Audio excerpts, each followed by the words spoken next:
So joy is an important part of being present, and it doesn't mean that the fact that all the things that you perceive with your senses are impermanent. It doesn't mean that you cannot enjoy them while they are there, or that you should not enjoy them while they're there. But you can only truly enjoy them if you're in touch with the deeper level of yourself, the presence, the deep I. But if you're not in touch with the deep I, then to derive your happiness from external things very often leads to unhappiness, because you're happy that there's something there, but it's not going to last. Nothing is going to last. Everything's going to dissolve eventually, sooner or later. And so if something makes you happy, it can also make you unhappy, and probably will. Perhaps this is what you mean. So you're aware of that, and it is very true. Anything that makes you happy, because of the fact of impermanence, as the Buddha puts it. And in fact, the Buddha talks about the fact of suffering, dukkha, and he says, even the things that make you happy are dukkha. Even the things that make you happy are a form of suffering, because if they make you happy today, they will make you unhappy tomorrow, or their absence or disappearance will make you unhappy tomorrow. People have experienced that in relationships. You meet a new person, this person makes you very happy, and the Buddha would call that also dukkha, because that it is more than likely that this person is also going to make you unhappy. It doesn't necessarily mean that the relationship will dissolve, although very often it does. But it could just mean that every relationship is problematic in some way. It's not always easy to live with a person. So there will be many instances when the person that makes you happy today will make you unhappy the next day or the following week. Or then the whole relationship will dissolve, and then the person that made you happy last year makes you very unhappy this year. It's called wedding and honeymoon and divorce. So for which 50% of people who get married get divorced. So now, does that mean that you should not allow yourself to be made happy by things that you experience in the external world? And that is not the case. But these things, the Buddha talks about, that these things that make you happy will also make you unhappy. The fact of dukkha, or suffering, as the Buddha calls it, only applies as long as you are not aware of the deeper dimension of who you are, and realize that all true joy arises from there, and that is not caused by anything in the external world. You experience the joy of being, Satchitananda. The joy of being is experienced. It arises from within you. It does not come from without. So it's not that the joy of being you experience because you're in lovely environment. It doesn't matter what your environment is. You can experience the joy of being wherever you are, whether you're in the middle of a busy street in a big city with all kinds of traffic noise and so on, or whether you're out in the forest. There can be the joy of being. And when you're connected with that level and realize that's the ultimate reality is there, then you can appreciate all the beauty in the phenomenal world that you perceive with your senses, appreciate it, and actually experience it more deeply, because you can sense in all those things, lovely nature or children or other humans or any experience that you have, you can sense that there's an underlying essence that is the essence of who you are. And everything, for example, that you see in nature, you can sense the aliveness of the tree, of the flower, of the forest, of the sky, as one could almost say, you sense them as manifestations of the consciousness that you are. You see yourself in all that, the beingness of the tree. There's more to the tree than meets the eye. There's more to the flower than meets the eye. But you won't know that until or unless you realize there's more to you than meets the eye. That is the invisible presence, the essence of who you are, the consciousness that you are, the stillness, to feel that. That is, when you've sensed that, then you can sense this as the essence in all phenomena that you perceive in the outer world. The essence of all those phenomena is that essence that you can sense within yourself. And then you can truly enjoy the beauty of this world and the pleasant experiences without becoming dependent on them for your happiness. In other words, we could say they are reflections of your state of consciousness, that the tree is a reflection, ultimately, of the consciousness that you are in a different vibrational frequency, but it's the same consciousness. So then you can truly enjoy the world without needing to attach yourself to any condition. You can enjoy a condition. A condition could be anything, a situation where you live, a trip, an experience, a walk in nature. You can enjoy any condition without attaching yourself to the condition, because you realize the enjoyment comes from within. You don't need it to feel happy. The happiness arises from within. It's not from without. Because, as you know, it will disappear. Everything comes to an end. The most beautiful walk in nature, at some point you have to go home and prepare dinner, whatever, and then you have to, that was so nice. To be present in every experience, not lose yourself in the experience, but enjoy it deeply. That is the ability to have a loving relationship with the things of this world that can only arise when your state of consciousness is not dependent on the things of this world. Then you can love the things of this world. It's not the attachment, loving attachment. Then you can sense their inherent aliveness, the inherent aliveness in everything. But you can only sense it because you can sense the inherent aliveness in yourself. And then even the fact that everything goes eventually, or sooner or later, everything dissolves, every experience has a beginning and an end. Every tree has a lifespan, it will die. I've had these flowers here for 3 months or so, orchids, beautiful, but now they're beginning to drop off. The beautiful flowers, every day I have to remove a few that have wilted. So gradually, this is going to dissolve, but other flowers appear continuously.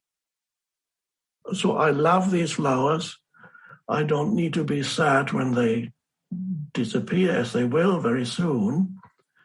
Other flowers may come, or no flowers here. I don't know whether next time we meet, this will still be here. Perhaps yes, perhaps no. I don't know. You can only love this world when you don't need it anymore for your happiness. Then you can appreciate things without the neediness and appreciate them much more deeply than before. And there is an indestructible essence in all life forms, and that is the one consciousness that appears or manifests in so many disguises of so many life forms. It is so wonderful when you recognize that, and then you recognize your oneness with all these life forms, and that is love. Then you can love the forest, the tree, nature. But what you love is deeper than what your senses show you. Oh, it's beautiful. The appearance is beautiful. But beauty is something deeper than just a surface phenomenon. When you recognize beauty in something, something shines through that in the sense-perceived realm we call beauty. But when the recognition of beauty also implies that for a moment, your mind was still, and there was just a presence. There are many people in this world who are so immersed in their noisy conceptualizing mind that they don't really relate to beauty. They can't really sense it. And that's a great pity, it's a great loss. If you recognize beauty, and always in that moment of recognition, there's a stillness in you. If there were no stillness, you wouldn't recognize beauty. Your mind might say, oh, that's a lovely sunset, but you haven't really seen it. You haven't really experienced it. Oh, that's such a nice flower. What's it called? Oh, okay. You haven't really seen the flower. You just experience everything through the concepts of your mind. Immediately you have a concept for everything. Oh, that's what it is. Okay, now let me think about my problems again. Whenever you see beauty, respond to it, it puts you in touch with the essence of who you are ultimately. Sometimes some people can do that when they see great art. A lot of modern art, perhaps not so much, but great art, like a painting of a landscape, whether it's by one of the Impressionists of the 19th century, whether it's who painted sometimes landscapes of no particular, not spectacular at all, just an ordinary view of a hedge and a tree, and yet there's something there, and you can sense it when you look at it. Turner, the paintings of the English painter Turner, who painted basically sky and light, just amazing. You look at that, and some people they go into a museum and they look at the paintings. Perhaps in that moment they can sense something. But when they go into nature, they can't sense it. I heard somebody a long time ago, overheard somebody, there was a sunset, close to a sunset, and a man said to his wife, oh, look at that Turner sky. So he could see only the sky through the lens of the art that he had seen, but there was no direct sensing of the aliveness of it.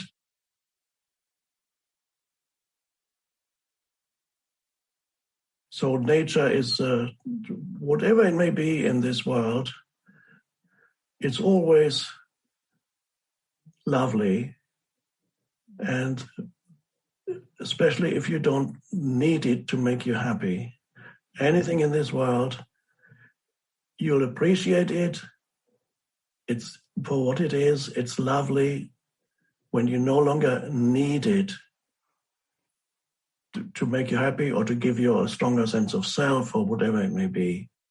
As I often say, the world cannot make you happy. Nothing in this world. It's not here to make you happy. My favorite saying, I've said it for years. The world is not here to make you happy. It's here to make you conscious, to awaken you. It does not have the power to make you happy. But when you realize that, you drop the demand that anything should make you happy, suddenly there comes a deep appreciation of everything, which some people might call gratitude for everything. because you have dropped the demand that it should make you happy. That's an enormous liberation. But when that demand is dropped, deep appreciation suddenly arises. All the stuff is secondary. The words or what you've learned, etc., is secondary. Primary is the presence. There's only one teacher. Presence is the teacher. And so that's how it is. And the more presence shines through you, the more powerful the teaching.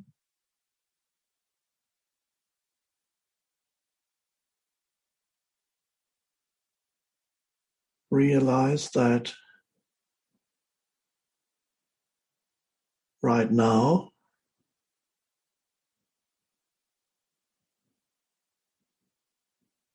your sense perceptions are working, visual, auditory, maybe some others.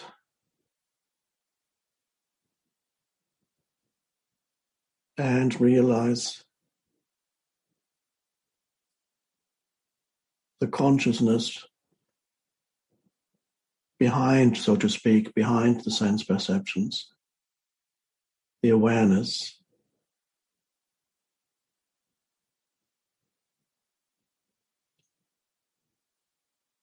Without the awareness, you would not see anything or hear anything.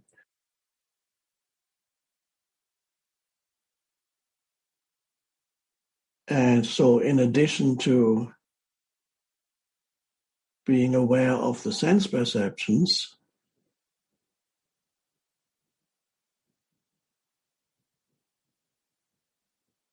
see if you can be aware also of yourself behind the sense perception, which is the awareness.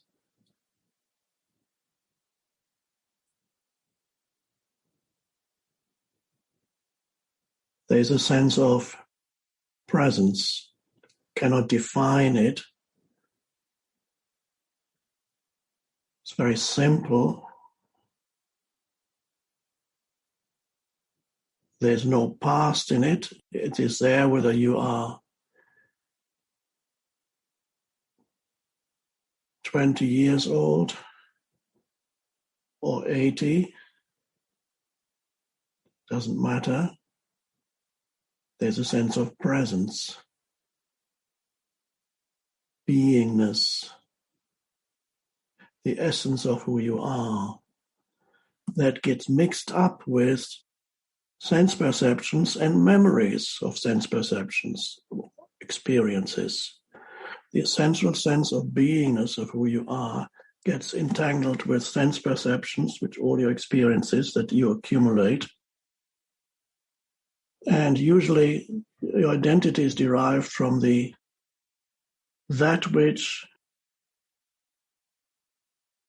has become entangled with the sense perceptions. The sense of awareness enables the sense perceptions to be, enables all your experiences to be experienced. But your identity, when you're not awake, is completely derived from the experiences, sensory, which is your life story and all that, and the ways in which the mind interprets the experiences. So the accumulation and the memory of your experiences and the way in which the mind attaches stories to those memories of experiences, that, for most people, constitutes their identity. And they feel that's something very precious there. They don't want to lose it. You are there somewhere, but you think it's in that which gives life to the sense perceptions, but you don't realize that the essence of your identity is not the experiences and sense perceptions, etc., the thoughts, but the consciousness itself.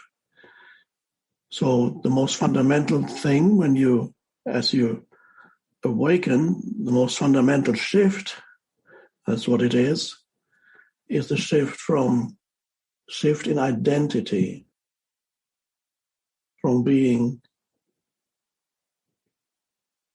the accumulated experience, the life story of your life. People call it my life. And your sense of self derived from it. That is the normal sense of identity. Unsatisfactory, often very frustrating and full of hopes and fears. Time becomes very important for that identity, that sense of self. Who you are is determined by the past on that level. And then there's a future that might free you from your insufficient and somehow unsatisfying sense of identity right now, because every egoic self suffers from a sense of insufficiency, a sense of lack, a sense of not being, there's something wrong, I don't know what it is, an underlying feeling of unease, anxiety, whatever it may be. There's a feeling there's something not right, or there's something missing. That's an essential part of every identity, every egoic identity. Discontent with brief interludes of, oh, it's great, life is great, usually followed by a letdown, a disappointment. You can experience this with people. Almost everybody lets you down eventually because you had unrealistic expectations of what another human being could do for you. Every situation lets you down because you had unrealistic expectations of the capacity of any external situation to provide you with a satisfying, lasting sense of self. And then the search continues. So, and you're not quite, there's always the sense you haven't arrived yet. You're on your way, but you haven't arrived yet. And in some sense, of course, it's true, because there's still some future, probably. And there are many things you could still do. But that sense of not having arrived, and then you have two basic emotions or mind patterns, mental emotional patterns that look towards the future for liberation from the unsatisfying sense of self. So you look to the future. It sometimes might be called hope. Hope is usually regarded as a good thing. I suppose it is better than despair. But hope is always, you're not rooted in the present, but you hope that one day you will be okay, fulfilled, complete, a more complete version of yourself. And on some level, this is actually true. On the level of form, there are things you can still learn that you don't know yet. You can learn many things, acquire and achieve things. All this is fine, except it is not fine when you look to those things for an ultimate sense of self or identity. You may become very good at something, but even there, that's fine. It on its own level, this is a necessary part of being a human here. But there's another level at which this does not work, and at the level of knowing yourself truly and fully, being rooted at a deep place that is not subject to time, a place from where ultimate satisfaction and peace emanates. And cannot find that on the level of the person.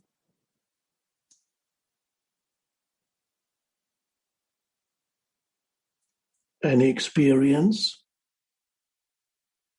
So it's good to experience things, which includes relationships, etc., etc. It's good to experience things. But what is the source of suffering is to have unrealistic expectations that the experience should provide lasting fulfillment and a lasting sense of self. For that, you have to go beyond experience and find the experiencer.